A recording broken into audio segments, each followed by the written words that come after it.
प्रणाम भारत, जय Shri Ram, Vande Mataram. The Lucknow dialogues पर आपका बहुत बहुत स्वागत है। छोटा सा वीडियो है, बहुत हाईली सेंसिटिव वीडियो है ये।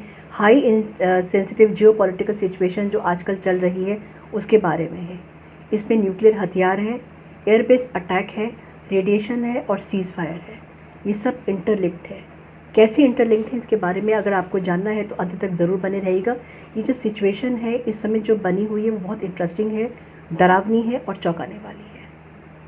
और जितनी भी जानकारी जो छन छन कर जो फ़िल्टर होकर के बाहर आ रही है उससे एक बात बहुत क्लियरली एक बात ये समझ में आ रही है कि पाकिस्तान का जो नूर खान एयरबेस है, जो कि इस्लामाबाद के बिल्कुल पड़ोस में है, बहुत पास में है, वहाँ पे असल में वो उनका न्यूक्लियर हेडक्वार्टर था।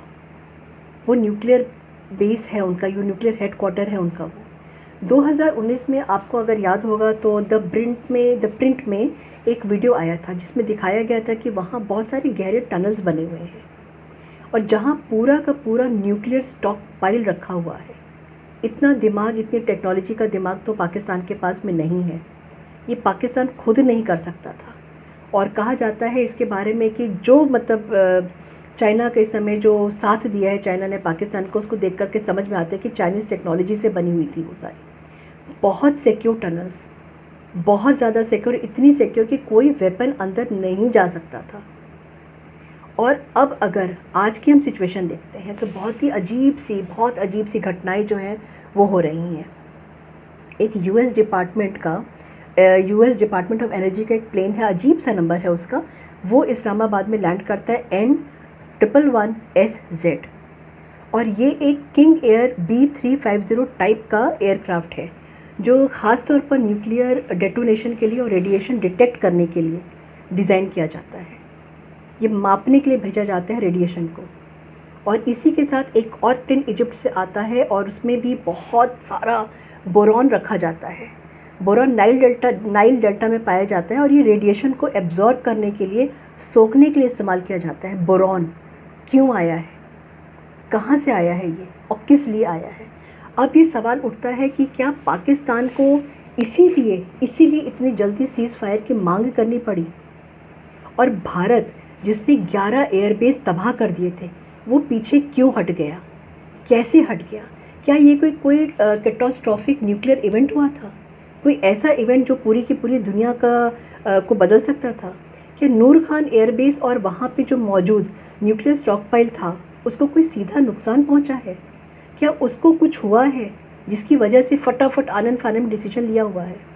और अगर ये ऐसा सच में हुआ है तो रेडिएशन का जो फैलाव है ना, स्प्रेड करना बहुत ज़्यादा नॉर्मल है। और तभी तो मुझको लगता है कि यूएस के रेडिएशन जो कंट्रोल प्लेन्स हैं और बोरॉन जैसी जो चीज़ें हैं वो पाकिस्तान में आती हुई दिखी हैं।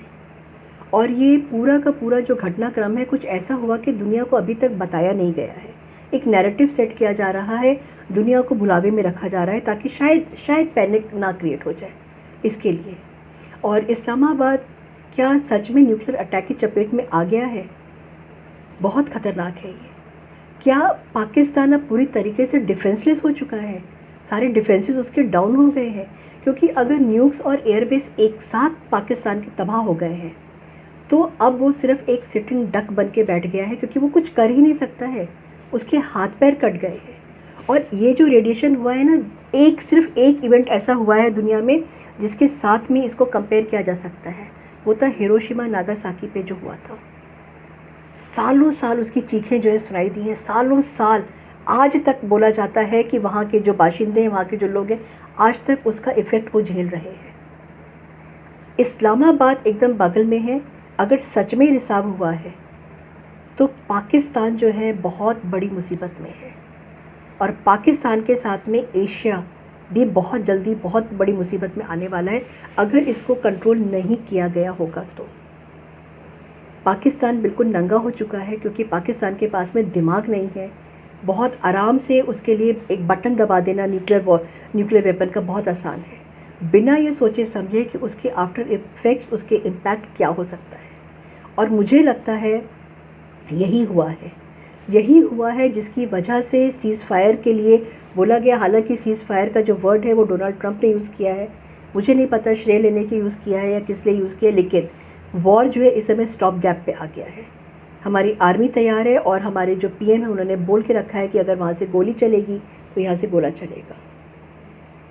बहुत डेंजरस सिचुएशन है, हो सकती थी, मुझे नहीं पता है, लेकिन जो खबरें आई हैं मैंने उनको एक कॉम्पैक्ट वर्जन करके मैंने आपके सामने वो रखी है।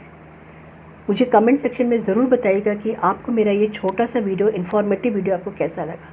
Thank you so much. जय हिंद, जय भारत, भारत माता की जय।